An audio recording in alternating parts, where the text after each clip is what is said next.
कृष्णाय वासुदेवाय हरये परमात्मने प्रणतक्लेशनाशाय गोविन्दाय नमो नमः। रामाय रामभद्राय रामचन्द्राय वेधसे रघुनाथाय नाथाय सीतायाः पतये नमः। श्री सीता लक्ष्मण भरत शत्रुघ्न हनुमल समेत श्रीरामचन्द्रस्वामिने नमः। यत्र यत्र रघुनाथकीर्तनं तत्र तत्र कृतमस्तकाञ्जलिं बाष्पवारि परिपूर्णलोचनं മാരുതിം നമത രാക്ഷസാന്തകം. നമ്മൾ അയോധ്യാകാന്ഡം 9-ാം സർഗം 69-ാമത്തെ ശ്ലോകം 5 ശ്ലോകമായിട്ടാണ് ഒന്നിച്ച് 65 തൊട്ട് 69 ഒന്നിച്ച് ചൊല്ലിയിട്ടാണ് നമ്മൾ നിർത്തിയത് അല്ലേ. ഇനി 70 തൊട്ട് 75 വരെയാണ്. അപ്പോൾ അതിലെന്താ പറഞ്ഞു വെച്ചാൽ, ഞാൻ എല്ലാവരെയും ഒരുപോലെ കാണുന്ന ആളാണ്. എനിക്ക് ആരോടും ദ്വേഷമോ ഒരാളോട് പ്രിയോ ഒന്നുമില്ല, സമഭാവനയാണ്. അതുകൊണ്ട് യാതൊന്നും ഭയക്കണ്ട, ഞാൻ കൽപ്പവൃക്ഷം പോലെയാണ്. പിന്നെ ആരോടും സ്നേഹമില്ല, ആരോടും ദ്വേഷമില്ല. എന്നെ ആരാണ് ഭജിക്കുന്നവർ അവരെ ഞാൻ അനുഗ്രഹിക്കുന്നു. എന്നെ പരമാർത്ഥമായിട്ട് എന്നിൽ ഭക്തിയുള്ളവന് എൻ്റെ സത്യസ്വരൂപം ഞാൻ മനസ്സിലാക്കി കൊടുക്കുകയും ചെയ്യും. അപ്പോൾ ആ ആൾക്ക്, ആ ഭക്തന്മാർക്ക് മുക്തി ഉണ്ടാവും. അപ്പോൾ അത് അറിയാത്തവരാണ്, മായാമോഹിതരായിട്ടുള്ളവരാണ് എന്നെ മനുഷ്യനായിട്ട് കാണുന്നത്. എന്നിട്ട് എനിക്ക് സുഖദുഃഖങ്ങളൊക്കെ ഉണ്ടെന്ന് അവർ വിചാരിക്കുകയാണ്, തെറ്റിദ്ധരിക്കുകയാണ്. എൻ്റെ സത്യസ്വരൂപത്തെ അറിയുന്നവരല്ല അങ്ങനെ വിചാരിക്കണം. അതായത് എൻ്റെ സംസാര ദുഃഖത്തിനെ മുഴുവൻ നശിപ്പിക്കുമെന്നുള്ളതാണ് എൻ്റെ പരമാർത്ഥ സ്വരൂപ ബോധം. അതിപ്പം അമ്മയ്ക്കുണ്ടായി, കൈകേയിക്കുണ്ടായി. എന്നെ തന്നെ സ്മരിച്ചും കൊണ്ട് ഇനി അമ്മ രാജധാനിയിൽ പോയി, കൈകേയി അമ്മ രാജധാനിയിൽ പോയി താമസിക്കൂ. അവൾ അങ്ങനെ എന്നെ തന്നെ സ്മരിച്ചു കൊണ്ടിരിക്കുമ്പോൾ പരമാത്മബോധം വന്നൂലോ അമ്മയ്ക്ക്. അതുകൊണ്ട് എന്നെ തന്നെ സ്മരിച്ചിരിക്കുമ്പോൾ ഇനി കർമ്മബന്ധനം ഉണ്ടാവില്ല. അപ്പോൾ ഈ ദേഹം ത്യജിച്ചാൽ എന്നിൽ മുക്തി അടയും അമ്മ. അതുകൊണ്ട് ഒന്നും വിഷമിക്കണ്ടെന്ന് പറഞ്ഞപ്പോൾ സന്തോഷമായി. ഈ കൈകേയിക്ക് ശ്രീരാമനെ പ്രദക്ഷിണം വെച്ചിട്ട് അനവധി പ്രാവശ്യം ഭൂമിയിൽ വീണ് നമസ്കരിച്ച് സന്തോഷത്തോടു കൂടി കൈകേയി രാജധാനിയിലേക്ക് പോയി എന്ന് പറഞ്ഞല്ലേ നമ്മൾ നിർത്തിയത്. ഇനി നമുക്ക് 70-75 വായിക്കാം. അയോധ്യാമഗമച്ഛീഘ്രം രാമമേവാനുചിന്തയൻ പൗരജാനപദാൻ സർവാൻ അയോധ്യായാം ഉദാരധീഹി. അല്ല, അതിനൊരു മറ്റേ ശ്ലോകത്തിൻ്റെ ഒരു എന്താണ് വരിയും കൂടി ഉണ്ട് കേട്ടോ ഇതിനു മുമ്പ്. ഭരതസ്തു സഹാമാത്യൈർ മാതൃഭിർഗുരുണാ സഹ. എല്ലാവരോടും കൂടിയിട്ട് അയോധ്യാം ആഗമശീഘ്രം രാമമേവാനുചിന്തയൻ പൗരജാനപദാൻ സർവാൻ അയോധ്യായാം ഉദാരധി. ഇനി 71. സ്ഥാപയിത്വാ യഥാന്യായം നന്ദിഗ്രാമം യയൗ സ്വയം തത്ര സിംഹാസനേ നിത്യം പാതുകേ സ്ഥാപ്യ ഭക്തിത പൂജയിത്വാ യഥാ രാമം ഗന്ധപുഷ്പാക്ഷതാദിഭി രാജോപചാരൈരഖിലൈ പ്രത്യഹം നിയതവ്രതഃ ഫലമൂലാശനോദാന്തോ ജടാവൽക്കലധാരക അഥ ശായീ ബ്രഹ്മചാരീ ശത്രുഘ്നസഹിതസ്തദാ രാജകാര്യാണി സർവാണി യാവന്തി പൃഥിവീതലേ താനി പാദുകയോ സമ്യക് നിവേദയതി രാഘവ ഗണയൻ ദിവസാന്യേവ രാമാഗമനകാംക്ഷയാ സ്ഥിതോ രാമാർപ്പിതമനാഃ സാക്ഷാൽ ബ്രഹ്മമുനിര്യഥാ ഉദാരധീഹി ഭരതഃ തു. അതായത് അങ്ങേ ഉത്കൃഷ്ടമായ ബുദ്ധിയോടുകൂടിയ ഭരതനാവട്ടെ മാതൃഭിഹി ഗുരുണാ സഹ, മന്ത്രിമാരോടും അമ്മമാരോടും വസിഷ്ഠനോട് ഗുരുവിനോടും കൂടി ശീഘ്രം അയോധ്യാം ആഗമത്, അയോധ്യയെ പ്രാപിച്ചു വേഗം. സർവാൻ പൗരജാനപദാൻ, ഈ പൗരജനങ്ങളെ അയോധ്യായാം യഥാന്യായം സ്ഥാപയിത്വ, അയോധ്യയിൽ എല്ലാവരോടും പൗരജനങ്ങളൊക്കെ വേണ്ട പോലെ എല്ലാ ദിക്കിലും പോയി. അവരൊക്കെ മടങ്ങി, കൂടെ വന്നവരൊക്കെ മടങ്ങി, അവരൊക്കെ അവരുടെ വീട്ടിലേക്ക് പോയി. സ്വയം നന്ദിഗ്രാമം യയൗ, താൻ നന്ദിഗ്രാമത്തിലേക്ക് പോയുള്ളൂ, അയോധ്യയിലേക്ക് പോയില്ല. നന്ദിഗ്രാമത്തിലേക്ക് പോയിട്ട് അടുത്തുള്ളൊരു ഗ്രാമമാണ്. തത്ര സിംഹാസനെ, അവിടെ ഒരു സിംഹാസനത്തിൽ പാതുകെ സ്ഥാപ്യ പാദുകങ്ങളെ, അതായത് ഭഗവാന്റെ മെതിയടികളെ സ്ഥാപിച്ചിട്ട് യഥാരാമം രാമനെ എന്ന പോലെ ഗന്ധപുഷ്പാക്ഷതാദിഭി ചന്ദനം, പുഷ്പം, എള്ള, അക്ഷതം ഒക്കെ വച്ച് അഖിലൈഹി രാജോപചാരൈ സകല രാജോപചാരങ്ങളെ കൊണ്ട് നിത്യം ഭക്തിതാ പൂജയിത്വ രാമനെ, ആ പാദുകങ്ങളെ സിംഹാസനത്തിൽ വെച്ച് രാമനെ പൂജിക്കുകയാണെന്നുള്ള ഭാവത്തോടുകൂടി സർവ ഉപചാരങ്ങളോടുകൂടി വളരെ ഭക്തിയോടുകൂടി എല്ലാ ദിവസവും പൂജിച്ചിട്ട് പ്രത്യേകം നിയതവ്രത, എല്ലാ ദിവസവും വ്രതമെടുത്തവനായിട്ട് ഫലമൂലങ്ങളെ മാത്രം ഭക്ഷിച്ചുകൊണ്ട്, രാമൻ കാട്ടിലെന്താ ഭക്ഷിക്കണം അതന്നെ ഭരതനും ഭക്ഷിക്കുള്ളൂ. ദാന്തഹ ഇന്ദ്രിയങ്ങളെ അടക്കിയവനായിട്ട് ജഡാവൽക്കല ധാരകം, ശ്രീരാമനെ പോലെ തന്നെ ജഡ ധരിച്ച് വൽക്കലം ധരിച്ച് അധശായി നിലത്ത് കിടക്കുന്നവനും ബ്രഹ്മചാരി സ്ത്രീ സംഘം ത്യജിച്ചവനും ശത്രുഘ്നോടുകൂടിയവനുമായിട്ട് പൃഥിവീതലെ ഭൂലോകത്തിൽ യാവന്തി രാജകാര്യങ്ങളൊക്കെ താനി സർവാണി എല്ലാ രാജകാര്യങ്ങളും, എന്തൊക്കെ രാജകാര്യങ്ങളുണ്ടോ അത് മുഴുവനും പാതുകയോഹോ സമ്യക് നിവേദയതി, അതായത് രാമനോട് പറയണ പോലെ രാജകാര്യങ്ങളൊക്കെ ഈ രാമൻ്റെ പാതുകങ്ങളോട് പറയും. എന്നിട്ട് ആ രാജകാര്യങ്ങളൊക്കെ രാമൻ പറഞ്ഞതാണെന്ന് സങ്കല്പിച്ച് നടത്തും. അങ്ങനെ ശ്രീരാമൻ തന്നെ നടത്തുകയാണ് രാജ്യഭാരം എന്നുള്ള പോലെ രാഘവ രഘുകുലശ്രേഷ്ഠൻ രാമാഗമന കാംക്ഷയ, രാമൻ്റെ ആ 14 കൊല്ലം കഴിഞ്ഞുള്ള വരവിനെ തന്നെ കാത്ത് ദിവസാനി ഏവാ ഗണയൻ, ദിവസങ്ങളെ എണ്ണിയിട്ട് സാക്ഷാൽ ബ്രഹ്മമുനി യഥ, ഒരു ബ്രഹ്മർഷിയെപ്പോലെ പാവല്ലേ ഭരതൻ, രാമാർപ്പിതമനാഹ രാമനിൽ അർപ്പിക്കപ്പെട്ട മനസ്സോടുകൂടി സ്ഥിത അവിടെ വസിച്ചു നന്ദിഗ്രാമത്തിൽ. എന്താണ് ഈ 5 ശ്ലോകത്തിലൊക്കെ പറയണ വെച്ചാൽ, സ്വാർത്ഥം എന്താന്ന് പോലും അറിയാത്ത ഈ ഭരതൻ മന്ത്രിമാരോടും അമ്മമാരോടും ഗുരുവായ വസിഷ്ഠനോടും കൂടി വേഗം അയോധ്യയിൽ ചെന്നു. രാമനെ തന്നെ സ്മരിച്ചുകൊണ്ട് രാജ്യകാര്യങ്ങളൊക്കെ ചെയ്യാൻ തുടങ്ങി. സകല ജനങ്ങളെയും അവരവരുടെ ധർമ്മം തെറ്റാതെ നടത്താൻ വേണ്ടുന്ന എല്ലാ നിർദ്ദേശങ്ങളും കൊടുത്തു. അവനോനോ അയോധ്യ രാജധാനിയിൽ വസിച്ചില്ല. അടുത്തുള്ളൊരു നന്ദിഗ്രാമത്തിൽ ഒരാശ്രമം ഉണ്ടാക്കിയിട്ട് അവിടെ ഒരാശ്രമം പോലൊരു സ്ഥലം, ശ്രീരാമൻ വസിക്കുന്നില്ലേ കാട്ടിലെ ആശ്രമം, അതുപോലൊരു ആശ്രമം ഉണ്ടാക്കിയിട്ട് അതിൽ വസിച്ചു. എന്നിട്ട് അവിടെ ഒരു സിംഹാസനം വെച്ച് അതിൽ രാമൻ്റെ ഈ പാദുകങ്ങളെ ഭക്തിപൂർവം പ്രതിഷ്ഠിച്ചു.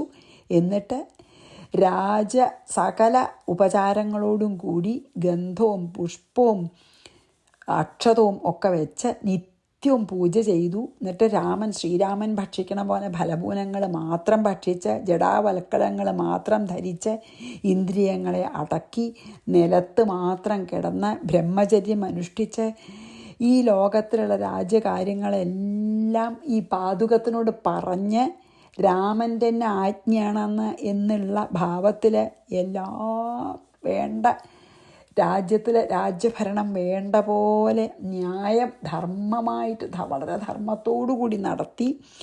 ശ്രീരാമൻ്റെ വരവിനെ എപ്പോഴും കാത്ത് കാക്ഷിച്ച് ആ ശ്രീരാമ ആഗമനത്തെ കാക്ഷിച്ച് അതിനുള്ള ദിവസങ്ങളെ ഓരോ ദിവസമായിട്ട് കണക്കാക്കിക്കണ്ട് എങ്ങനെയാണ് ഒരു യഥാർത്ഥ ബ്രഹ്മർഷി, നാരദനെ പോലെ ബ്രഹ്മർഷി എങ്ങനെയാണ് ജീവിക്കണം, അതുപോലെ സർവദാ ശ്രീരാമൻ്റെ ചരണാരവിന്ദങ്ങളെ സ്മരിച്ചുകൊണ്ട് അങ്ങനെ നന്ദിഗ്രാമത്തിൽ ഭരതൻ ഒരു ബ്രഹ്മർഷിയെപ്പോലെ വസിച്ചു എന്നാണ് പറയണത്. നമുക്ക് ബഹുമാനാവുമല്ലേ ഭരതനെ. ശ്രീരാമൻ കാട്ടിൽ ഭുജിക്കുന്ന സാധനങ്ങളെ ഭക്ഷണം കഴിക്കുള്ളൂ, അതേ വസ്ത്രമേ കഴിക്കുള്ളൂ. അങ്ങനത്തെ ഒരു ആശ്രമത്തിലാണ് താമസിക്കണം നന്ദിഗ്രാമത്തിൽ.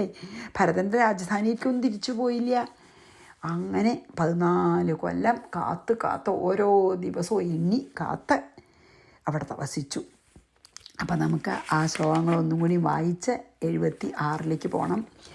ഭരതസ്തു സഹാമാതീർമാതൃഭിർഗുരുണാ സഹ അയോധ്യാഗമമച്ഛീഘ്രം രാമമേവാനുചിന്തയൻ പൗരജാനപദാൻ സർവാൻ അയോധ്യായാം ഉദാരധിയായിട്ടുള്ള ഭരതൻ സ്ഥാപയിത്വാ യഥാന്യായം നന്ദിഗ്രാമം യയൗ സ്വയം.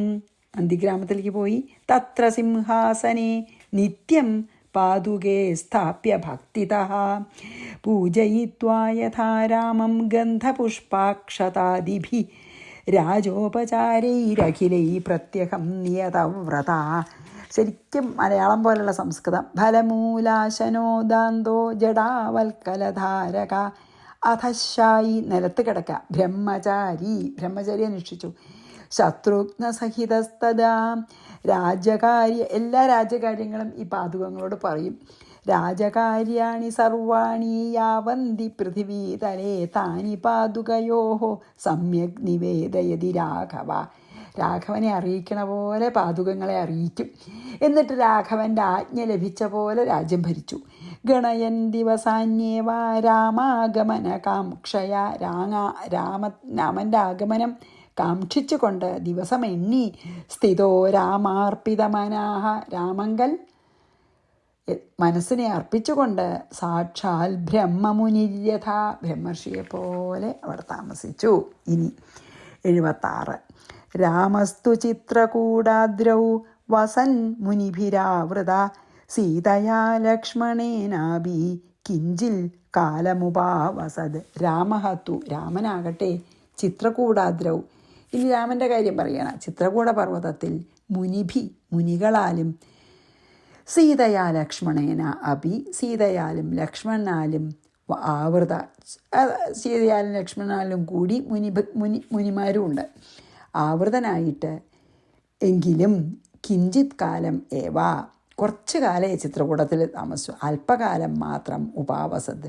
ശ്രീരാമനോ ചിത്രകൂട പർവ്വതത്തിൽ മുനിമാരാലും സീതയാലും ലക്ഷ്മണനാലും സേവിക്കപ്പെട്ടവനായിരുന്നു എങ്കിൽ പോലും അവിടെ കുറച്ച് കാലേ താമസിച്ചുള്ളൂ ചിത്രകൂടത്തിൽ.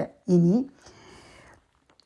76 കഴിഞ്ഞാൽ 3 ശ്ലോകം ഒന്നിച്ചാണ് കേട്ടോ. 76 വായിക്കാം. രാമസ്തു ചിത്രകൂടാദ്രൗ വസൻ മുനിഭിരാവൃത സീതയാ ലക്ഷ്മണേനാഭി കിഞ്ചിൽ കാലം ഉപാവസത്. കുറച്ച് കാലം താമസിച്ചുള്ളൂ അവിടെ. എന്നിട്ടോ നാഗരാശ്ച സദായാന്തി രാമദർശനലാലസാഹ ചിത്രകൂടസ്ഥിതം ജ്ഞാത്വാ സീതയാ ലക്ഷ്മണേന ച ദൃഷ്ട്വാ തജ്ജനസംബാധം രാമസ്ത്യാജ തം ഗിരിം ദണ്ഡകാരണ്യഗമനേ കാര്യമപ്യനുചിന്തയൻ അന്വഗാൽ സീതയാ ഭ്രാത്രാ ഹ്യത്രേരാശ്രമമുത്തമം സർവത്ര സുഖസംവാസം ജനസംബാധവർജിതം. അവിടെ ചിത്രകൂടത്തിലാണ് ശ്രീരാമൻ താമസിക്കണത്. ഇപ്പം എല്ലാവർക്കും അറിയാം. രാമനും ഭരതനും ശത്രുഘ്നനും ഈ പൗരജനങ്ങൾക്കൊക്കെ അറിയാം. അപ്പം ഇനി അവിടെ അധികം താമസിച്ചാൽ പറ്റില്ല വെച്ചിട്ടാണ് അവിടുന്ന് പോവുകയാണ്. അതാണ് പറയണത്. സീതയ ലക്ഷ്മണേന ച. സീതയോടും ലക്ഷ്മണനോടും കൂടി ചിത്രകൂടസ്ഥിതം ജ്ഞാത്വ. ചിത്രകൂടത്തിലിരിക്കുന്നതിനെ അറിഞ്ഞിട്ട് രാമദർശനലാലസാഹ നാഗരാഹ ച. രാമനെ കാണാനുള്ള ആഗ്രഹം കൊണ്ട് ഇനിയും നഗരവാസികളെ, അയോധ്യ നഗരവാസികൾ സദായാന്തി എപ്പോഴും വരും. തജ്ജനസംബാധം ദൃഷ്ടുവ. ആ ജനത്തിരക്ക് കണ്ടിട്ട് ഇവിടെയാണെന്ന് അറിയാലോ. അപ്പോൾ ശ്രീരാമനെ കാണാനുള്ള മോഹം കൊണ്ട് അയോധ്യ നിവാസികൾ അങ്ങനെ വന്നും പോയും കൊണ്ടിരിക്കുകയാണ്. അപ്പോൾ അതൊരു ശല്യമാണ് ഈ കാനനവാസത്തിന്. അപ്പോൾ അത് ജനത്തിരക്ക് കണ്ടിട്ട് ദണ്ഡകാരണ്യഗമനത്തിൽ കാര്യം അനുചിന്തയൻ അഭി. അങ്ങനെ ഓർത്തിട്ട് രാമഹ തം ഗിരിം തത്യാജ. ചിത്രകൂട പർവ്വതത്തിനെ ത്യജിച്ചിട്ട്, മീൻസ് ചിത്രകൂടം വിട്ടിട്ട്, ഭ്രാത്രാ സീതയ, അതായത് ലക്ഷ്മണനോടും സീതയോടും കൂടി സർവത്ര സുഖസംവാസം, എങ്ങും സുഖവാസത്തോടു കൂടിയതും ജനസംബാധവർജിതം, ജനങ്ങളുടെ തിരക്കില്ലാത്തതും ഏകാന്തമായതുമായ അത്രേഹേ ഉത്തമം ആശ്രമം, അത്രിയുടെ ഉത്തമാശ്രമത്തെ അന്വഗാത് പ്രാപിച്ചു. അത്രി മഹർഷിയുടെ ആശ്രമത്തിലേക്ക് പോയി. അവിടുന്ന് ഈ ചിത്രകൂടത്തിൽ നിന്നാൽ ശ്രീരാമനും സീത അവിടെ വസിക്കുന്നുണ്ടെന്ന് അറിഞ്ഞിട്ട് ഈ അയോധ്യ നഗരവാസികൾ എപ്പോഴും രാമനെ കാണാനായിട്ട് പോവുക. അപ്പം ഇങ്ങനെ ഈ ജനത്തിരക്ക് ഒഴിക്കണമെന്ന് മാത്രമല്ല, രാവണൻ്റെ വധം സാധിക്കണമല്ലോ, അതാണല്ലോ ഇപ്പോൾ ഉദ്ദേശം, അവതാരോദ്ദേശം. അത് വിചാരിച്ചിട്ട് ദണ്ഡകാരണ്യത്തിലേക്ക് പോകണം. ഇവിടെ ഇരുന്നാൽ പറ്റില്ല, ചിത്രകൂടത്തിൽ താമസിച്ചാൽ പറ്റില്ല, രാവണൻ വന്ന് സീതയെ കെട്ടുകൊണ്ടുപോക്കെ വേണ്ടേ. അപ്പോൾ രാവണനെ വധിക്കണ്ടേ, ആ ഉദ്ദേശം സാധ്യമാക്കാൻ വേണ്ടിയിട്ട് ദണ്ഡകാരണ്യത്തിലേക്ക് പോകണം എന്ന് വിചാരിച്ചിട്ട് ചിത്രകൂടം വിട്ടിട്ട് ദണ്ഡകാരണ്യത്തിലേക്ക് ശ്രീരാമൻ സീതാലക്ഷ്മണ സഹിതനായിട്ട് പോയി. അടുത്തുള്ള അത്രി മഹർഷിയുടെ ആശ്രമത്തിൽ അദ്ദേഹം എത്തി. അതിൻ്റെ അടുത്ത് തന്നെയാണ്. ചിത്രകൂടം വിട്ടപ്പോൾ പിന്നെ അതിനധികം ദൂരമല്ല അത്രി മഹർഷിയുടെ ആശ്രമം. അവിടെ എത്തി. അപ്പോൾ അവിടെ നല്ലൊരു സ്ഥലമാണ്, വലിയ ജനബാധയൊന്നും ഇപ്പം അറിയില്ല. അപ്പം അവിടുന്ന് പോയാൽ പിന്നെ ശ്രീരാമൻ എവിടേക്കാണ് പോയെന്ന് അയോധ്യ നഗരവാസികൾക്ക് അറിയില്ലല്ലോ. അതുകൊണ്ട് വലിയ ജനത്തിരക്കൊന്നും ഇല്ലാത്ത അത്രി മഹർഷിയുടെ ആശ്രമത്തിൽ പ്രവേശിച്ചു. നാഗരാശ്ച സദായാന്തി രാമദർശനലാലസാ ചിത്രകൂടസ്ഥിതം ജ്ഞാത്വാ സീതയാ ലക്ഷ്മണേന ച ദൃഷ്ട്വാ തജ്ജനസംബാധം രാമസ്ത്യാജ തം ഗിരിം ദണ്ഡകാരണ്യഗമനേ കാര്യമപ്യനുചിന്തയൻ അന്വഗാൽ സീതയാ ഭ്രാത്രാ ഹ്യത്രേരാശ്രമമുത്തമം. അത്രി മഹർഷിയുടെ അത്രേഹേ ആശ്രമം അതാണ് അത്രേഹേ ആശ്രമം, ഉത്തമമായിട്ടുള്ള അത്രി മഹർഷിയുടെ ആശ്രമത്തിൽ സർവത്ര സുഖസംവാസം ജനസമ്പാദവർജിതം, ജനങ്ങളുടെ തിരക്കില്ലാത്ത ആ അത്രി മഹർഷിയുടെ ആശ്രമത്തിനെ പ്രാപിച്ചു. ഇനി 80. ഗത്വാ മുനിമുപാസീനം ഭാസയന്തം തപോവനം ദണ്ഡവത് പണിപത്യാഹ രാമോഹമഭിവാദയേ. തപോവനം ഭാസയന്തം, തപോവനത്തെ മുഴുവൻ പ്രകാശിപ്പിച്ചുകൊണ്ട് ഉപാസീനം മുനിം ഗത്വ, ആ അത്രി മഹർഷിയുടെ അടുത്തേക്ക് പോയിട്ട് ദണ്ഡവത് പ്രണിപത്യ, ശ്രീരാമൻ അത്രി മഹർഷിയെ ദണ്ഡനമസ്കാരം ചെയ്ത് രാമഃ അഹം അഭിവാദയെ, ഞാൻ രാമനാണ് അങ്ങേ അഭിവാദ്യം ചെയ്യുന്നു എന്ന് പറഞ്ഞു. അതായത് അത്രി മഹർഷി അത്രയൊരു വലിയ തേജസ്വിയാണ്. അപ്പം ആ അത്രി മഹർഷിയുടെ തേജസ്സു കൊണ്ട് പ്രകാശമാനമായിരിക്കുന്ന ആ അത്രി മഹർഷിയുടെ ആശ്രമത്തിൽ ചെന്നിട്ട് അത്രി മഹർഷി ദണ്ഡനമസ്കാരം ചെയ്ത് രാമനായ ഞാൻ അങ്ങേ വന്ദിക്കുന്നു എന്ന് പറഞ്ഞു, ഇൻട്രൊഡ്യൂസ് ചെയ്തു. അതാണല്ലോ ഇൻട്രൊഡക്ഷനാണല്ലോ, ഞാൻ രാമനാണ് എന്ന് പറഞ്ഞ് നമസ്കരിച്ചു. ആരാന്നറിയില്ലല്ലോ. ഗത്വാ മുനിമുപാസീനം ഭാസയന്തം തപോവനം ദണ്ഡവത് പ്രണിപത്യാഹ രാമോഹം അഭിവാദയേ, ഞാൻ രാമനാണെന്ന് പറഞ്ഞ് നമസ്കരിച്ചു. 81. പിതുരാജ്ഞാം പുരസ്കൃത്യ ദണ്ഡകാനഹമാഗത വനവാസമിഷേണാഭീധന്യോഹം ദർശനാത്തവ. എന്നിട്ട് പറഞ്ഞു, പിതുഹു ആജ്ഞാം, ഞാൻ പിതാവിൻ്റെ ആജ്ഞയെ അനുസരിച്ച് പുരസ്കൃത്യ, അതിനെ ആദരിച്ചിട്ട്, പിതാവിൻ്റെ ആജ്ഞയെ ആദരിച്ചിട്ട് ദണ്ഡകാൻ അഹം ആഗത, ഞാൻ ദണ്ഡകവനത്തിൽ വന്നിരിക്കുകയാണ്. വനവാസമിഷേണ വനവാസം എന്ന ആവശ്യത്തിനായിട്ട് തവ ദർശനാത് അഹം ധന്യ, ഈ വനവാസകാലത്ത് അങ്ങയുടെ ദർശനം കൊണ്ട് ഞാൻ ധന്യനായി എന്ന് പറഞ്ഞു. അതായത് അച്ഛനായിട്ടുള്ള ദശരഥൻ്റെ കൽപ്പനയെ ആദരിച്ചുകൊണ്ട് ഞാൻ ഇപ്പോൾ ദണ്ഡകവനത്തിൽ വന്നിരിക്കുകയാണെന്ന് മഹർഷിയോട് പറഞ്ഞു. വനവാസം വേണ്ടതുകൊണ്ടാണ് ഞാൻ ഇവിടെ വന്നതെച്ചാലും അങ്ങയുടെ ഈ ദർശനം നിമിത്തം ഞാൻ ധന്യനായി എന്ന് അത്രി മഹർഷിയോട് പറഞ്ഞു.